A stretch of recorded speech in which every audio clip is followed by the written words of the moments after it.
Welcome to our unboxing video for the Collected Works of Shinran.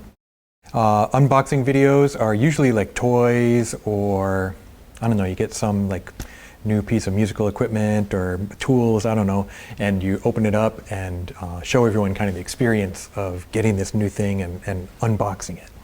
So there's not a lot of unboxing to do, although usually when you get this American version of the Collected Works of Shinran, it's in shrink wrap. There's actually a different version that's from Japan, and it's not shrink wrapped, and it actually comes in a box. And the paper is kind of different quality. So if you see it, it's actually skinnier because the pages are kind of thinner and probably higher quality. But this works pretty good too for writing on it and that kind of thing. So anyway, it's shrink wrapped, 2 volumes, volume 1, volume 2. And I'm not going to open the shrink wrap on this one, even though that's kind of the fun part. I'm going to use my Buddhist Church of Oakland library copies. And so we'll pretend that we got the shrink wrap off, and so now we have the book. Now when you get a new book, I don't know, a lot of people don't seem to know this. The last thing you want to do when you get a new book is open it up to a page and push down on the middle to get it to stay open. That's going to ruin the spine. Especially, this is actually a pretty high quality book. So what you want to do when you get a new book, put it like this, and then take the 2 covers and just kind of let them fall, and then take a few pages, do it again, keep doing this, okay. Open it up like that. Now some people like to push down on here. Don't do that.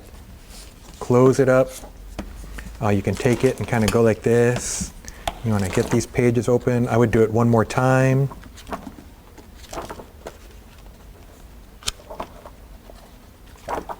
There. Now, when I open it up, it should kind of stay open, although you can kind of see where some of the pages are kind of together in bunches from where it is on the spine. But for the most part, this book should be fine now, having opened it like that. And then do the same thing for volume 2. Okay.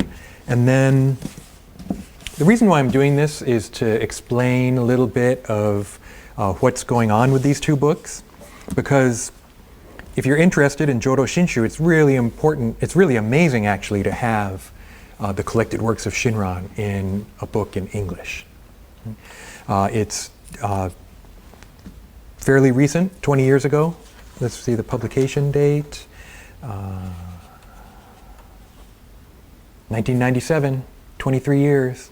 Before that, these translations were available, but they were all in separate volumes. So having it all in one volume like this is really nice. You can kind of go back and forth between different works to look different things up. And then volume 2. So volume 1 is called The Writings. And so this is the actual writings of Shinran for the most part.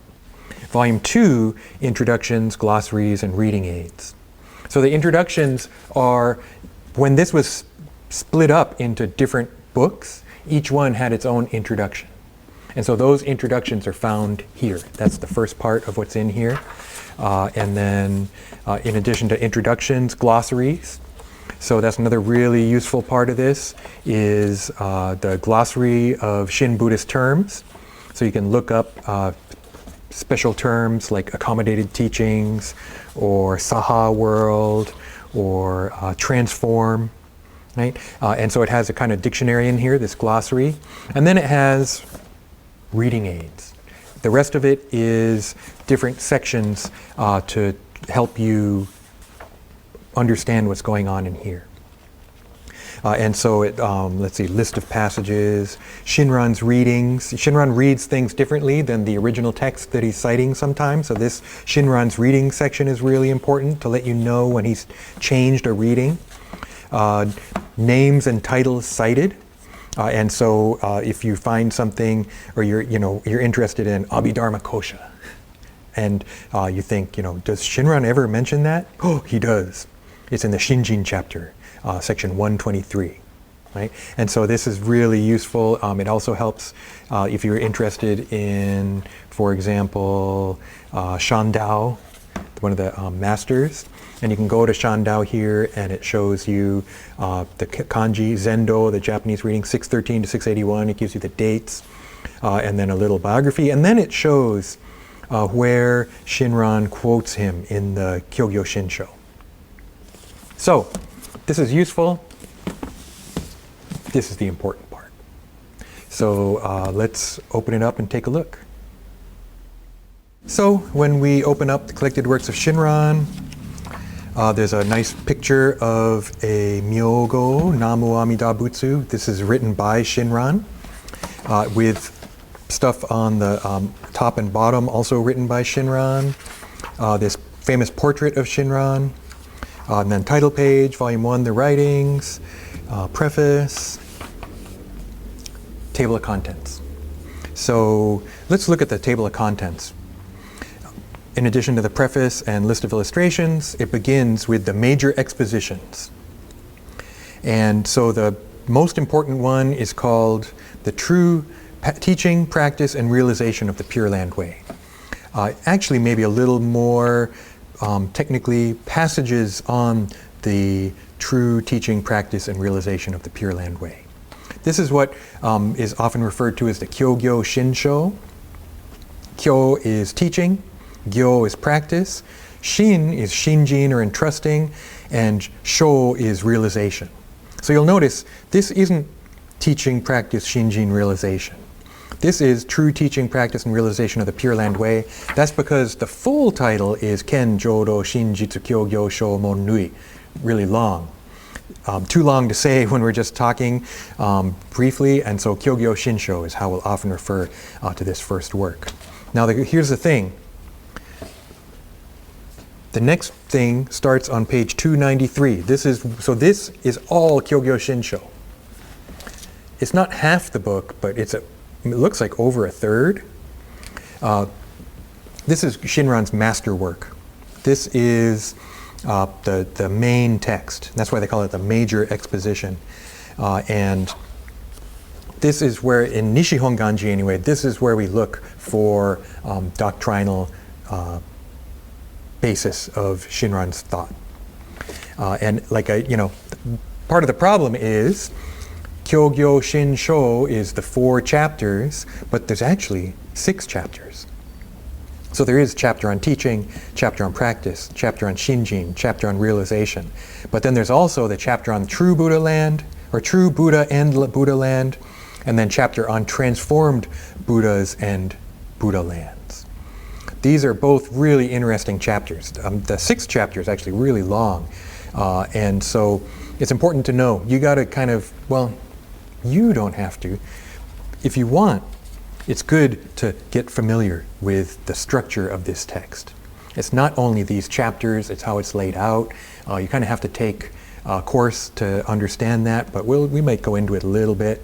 But just to know that this is why it's maybe not a great idea to open this up and think, okay, I'm going to read this book now, and then start reading.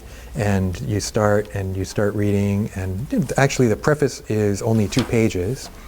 But then chapter 1 and chapter 2, chapter 1 is actually really short too, so you might think, oh, okay. But as you go on, it's not laid out like a book, like we would normally read. It's actually section 1, section 2, 3, 4, 5, 6, 7, 8, 9, 10.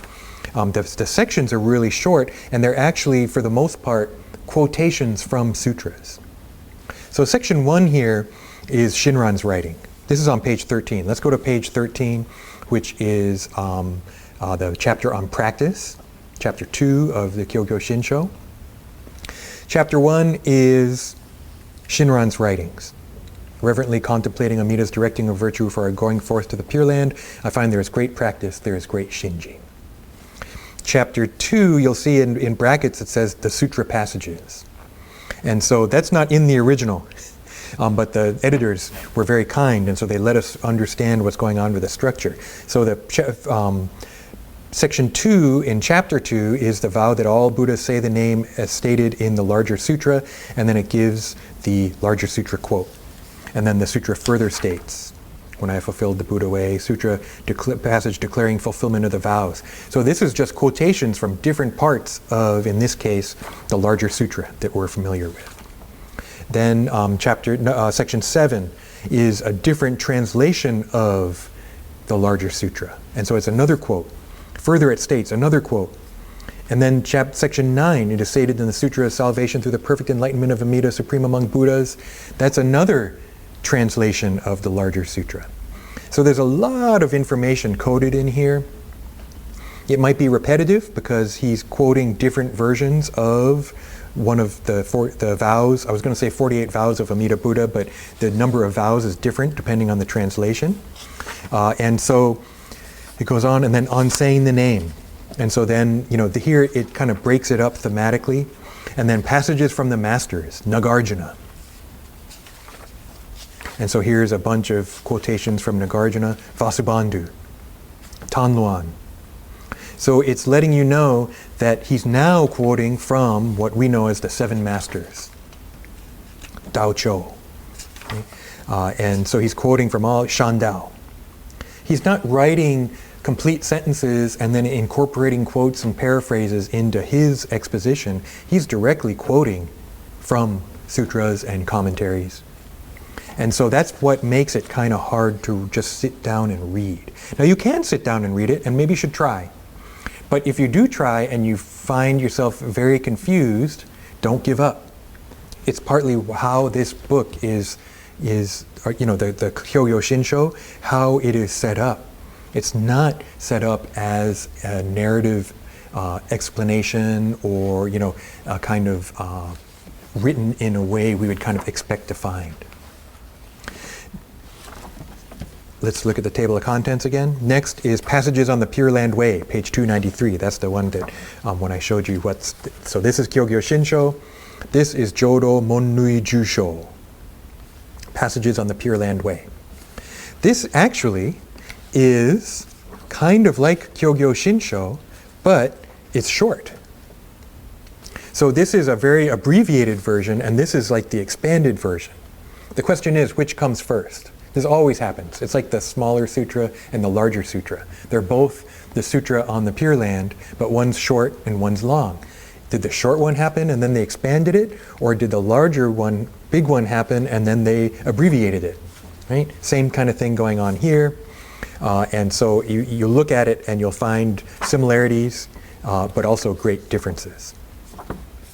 Next, hymns in Japanese. And so that's another thing to know about the Kyogyo Shinsho, is that Shinran actually wrote it in Chinese.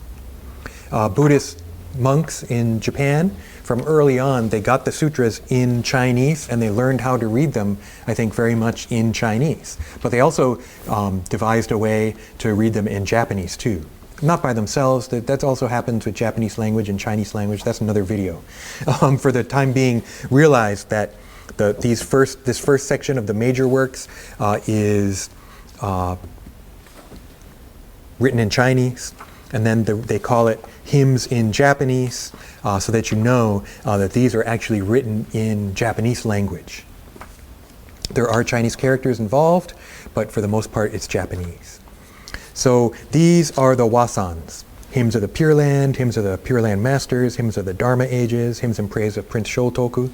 So if you've ever recited Shoshinge, in Shoshinge Nembutsu Wasan, we do Shoshinge first, and then there's recitation of Nembutsu, and in between the Nembutsu are wasans, these poems. So these are all short 4-line poems, first about the Pure Land and various aspects of the Pure Land, and then the next collection. So the Pure Land ones, there are 118. And then after that is the hymns of the Pure Land Masters, the Koso Wasan. And so here's another bunch, and this is again the 7 masters. And there are 119 of those. And then here's the hymns of the Dharma ages, Shozo Matsu Wasan. So you might have heard of Mappo, this idea of the latter age of the Dharma, or the age of the latter Dharma. Right? Sho is true Dharma, Zo is image or semblance Dharma, Matsu is that final Dharma age. So Wasan's about this idea of time that Shinran uses. And so here we see, again, these 4-line poems. And then hymns in praise of Prince Shotoku. So these are the ones that are recited at Nishi Hongwanji every morning. Usually 6, maybe sometimes 7 or 8. And so when they recite Shoshinge in the morning, they also recite Nembutsu and these wasans, and then they go through in order. And so they actually don't do 1 and 2. You start with 3, 4, 5, 6, 7, 8. And then the next day would be 9, 10, 11, 12, 13, 14. Next day 15, 16, 17, 18, 19, 20. So if you've been fortunate enough to go to Nishi Hongwanji and go to the morning service, you may have heard them chanting, or you may have actually chanted yourself these wasans, these hymns. After that, commentaries. Here's notes on once calling and many calling. This is page 473. Now, this is an interesting, actually let's do the one before that. Let's go to page 451. Notes on Essentials of Faith Alone. Now, Essentials of Faith Alone, if you look at the table of contents again, is actually, whoa, there it is at the very end. Page 683. Notice, appendix, related works by other authors. Now this is really important. This is partly why I want to do this. If you go to the very back and go to page 683, Essentials of Faith Alone, this is not written by Shinran. This is written by Seikaku. So this is a text written by Seikaku, and then Shinran liked this text. And so he would give it to people to read. But he also wrote some notes on the sutra passages. So these notes are based on this text, and it's looking at this text and then analyzing sections of this text. That's why it's notes on Essentials of Faith Alone. Essentials of Faith Alone is actually this text here at the back, and then these are Shinran's notes. So let's see if I can find one of my favorite passages. Yeah, I love this passage. Page 460. The land of bliss is the realm of nirvana, the uncreated. And so land of bliss is the pure land. Well, what does Shinran say about that? So here's the passage itself. And then here is the land of bliss is the realm of nirvana, the uncreated. And then the land of bliss in italics is that pure land of happiness where there are always countless joys. So he's taking this passage, breaking it up into a sentence, and then breaking it up even further into individual terms. So he talks about the land of bliss. Then he talks about the realm of nirvana. Then he talks about nirvana. Then I fear it is hard. He goes to the next line, right? And then fear. Fear means to be apprehensive. So it looks funny because it's in English. You're like, yeah, I know what fear means. But in the original languages, the fear was written in Chinese character, and then means to be apprehensive is written out in Japanese. So that's another thing that you miss when you just look at the English. You don't realize, wait, there's Chinese text he's looking at, and then he's explaining it in Japanese. So that's what's going on in these notes sections, okay? And it's pretty long. There's some great stuff in here. Next are the letters. What does it call it in here? Letters, Lamp for the Latter Ages, collection of letters, letters of the tradition, uncollected letters. So there's a whole section of over 50 pages of letters that are preserved, written by Shinran. And so I tell people sometimes, start with the letters. The letters are kind of interesting. This is no longer just doctrinal exposition or trying to do it in an academic kind of way. This is Shinran writing to people who maybe have written to him. So example on page 531, letter 6. It is saddening that so many people, both young and old, men and women, have died this year and last, but the Tathagata taught the truth of life's impermanence for us fully, so you must not be distressed by it. So this is Shinran writing to someone, right? Someone has written to him telling him, oh, this person passed away and that person. And so he's being a minister here kind of, and then he goes into talking about the moment of death, and that for him, that's not significant because Shinjin is determined during our life. It's not something to wait for death for. And then it's got a great him remembering what he heard Honen say. And so these letters are great, and some of them are kind of sad because he gets really angry in some of them. But this letter section is great, and then after the letters we get the shorter works, Gutoku's notes. This is just notes that he took. Pretty long. Hymns are the two gateways of entrance and emergence, and so it's a kind of a poem that he wrote, or a set of poems. Passages on two aspects of the Tathagata's. So these are more kind of little notes sections that he wrote. And then we get once again to the very end, the appendix. So starting page 661, Record and Lament of Divergences, this is Tanisho. And Tanisho. And so you need to know, you can't just, if you're writing a paper and then you find something here at the back, you can't say that Shinran wrote it. You have to understand what's going on with these final three works. And so Tanisho, or Record and Lament of Divergences, is actually written by Yui Enbo, one of Shinran's disciples. And it's Yui writing down what he remembers Shinran having said for the first 10 chapters. And then for the second half is Yui writing himself. So you got to be really careful to understand that the second half is not Shinran at all. The first half is Shinran, but it's not Shinran writing. It's someone else writing down what he remembers Shinran saying. Okay, so that's really important to know about this last part. The preface is classic. The postscript, page 678. This has stuff like on 679, when I considered deeply the vow of Amida, I realized it was entirely for the sake of myself alone. Kind of famous passage from Shinran, and then there's a few more postscripts, and then we get Essentials of Faith alone and clarification of once calling and many calling. There's a notes section on this too. Notes on once calling and many calling. So these last parts are not Shinran's writing, but the rest is.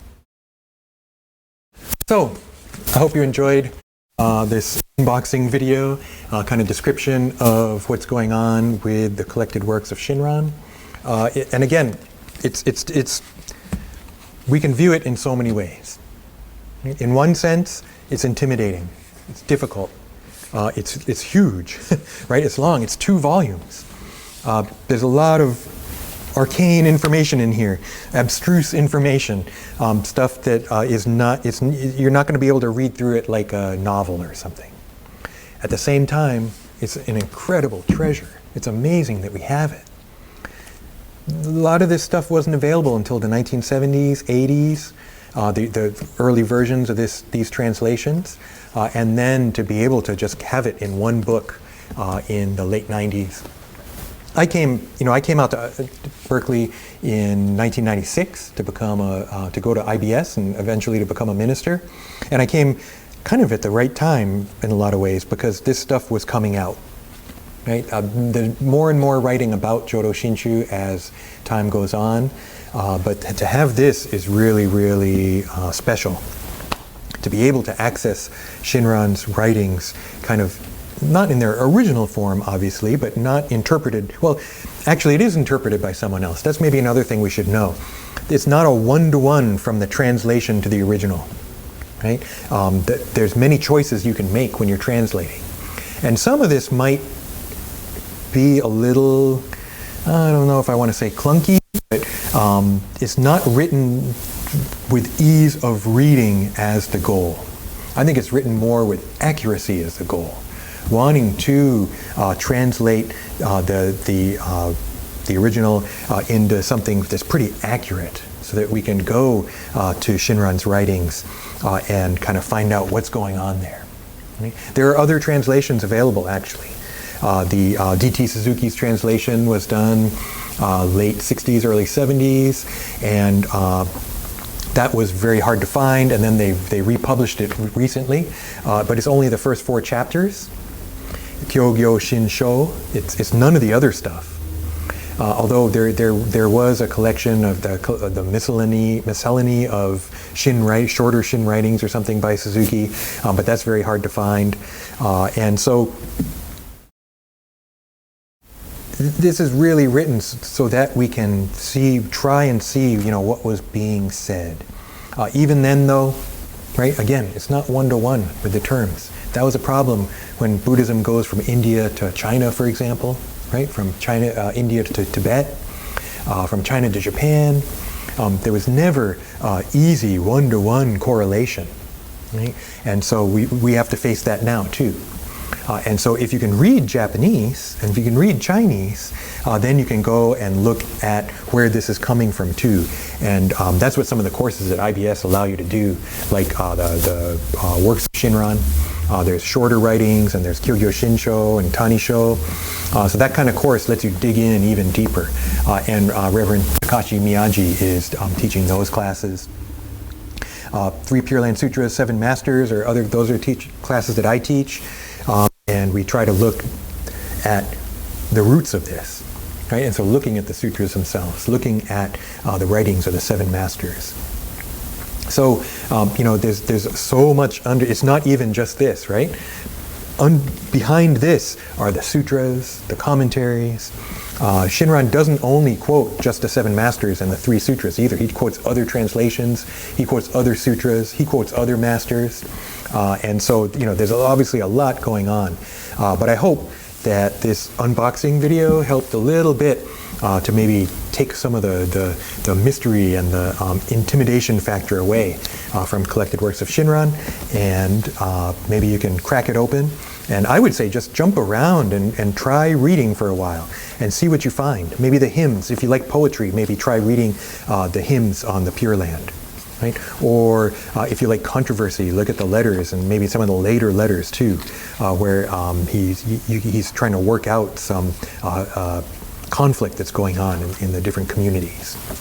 So thank you very much. I hope if you have this book, open it up. Don't leave it in the shrink wrap. Right? Take it out of the shrink wrap. Open it up gently, massage the book, right? But then look at it too.